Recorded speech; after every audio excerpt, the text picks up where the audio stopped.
The thing with metrics is the problem I notice most people have with it is they look at too much shit. Like, that's definitely what people do. If you look at the goal with metrics is to make it as simple as possible. Like, really good investors, when they come to an investment decision, if it is made on any more than 3 critical assumptions and 3 figures, they will not do it. It has to be based on something simple, because it's hard to actually know anything and measure anything and get it really right and really check yourself. You know what I mean? Like, so if it's built on a labyrinth of shit, like, chances are you're going to get it wrong. And those 3 things, are they the same all the time? Or? No. But I'm saying about an investor that's investing in something, like, it'll be on 3 like critical assumptions. Yeah. I mean, even when we broke Amazon down to like some critical things, like, you can kind of see why it's successful. Fastest shipping, lowest prices, widest selection, cheapest shipping. You get those things right, like, you know what's going to happen. You know what I mean? Like, they're measurable too. And you can, it's not like vague.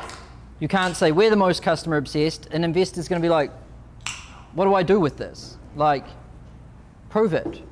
But that's for the investor, but within each department, within Amazon, don't you have a ton of metrics, for example, their delivery stations and things like that? Fulfillment center, they have certain metrics that they follow, right? Each part of the organization.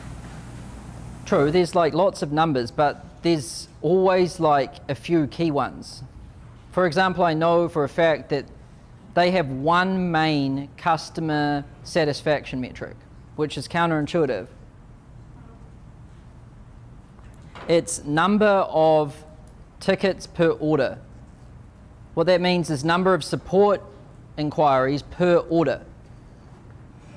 The closer that is to 0, the more happy people are. It means more, if someone doesn't email support and they order, that is actually how they're happiest, right? Because you know, if you order something, if you have to just even send an email or do a live chat, you're already pissed, right? Like, you're already done. You don't give a shit about how polite that person is. Like, if they'd really done their job, you wouldn't be there. So like, that's theirs. But a lot of other people, like fucking AT&T and a bunch of other like really terrible companies, you're calling them and you're pissed off and they're asking you what number, you're like, what's your number? I'm like, it's your network and I'm calling you. Surely you know my fucking number. And then you tell it to them and then they go through like 50 verification steps and then they tell you they can't help you. And then 10 minutes like later you get a phone call and you answer it and they want to know how satisfied you are. Jesus, like that's really, like, Amazon knows what they're doing. Like, they would never do some shit like that. They know that they can measure it.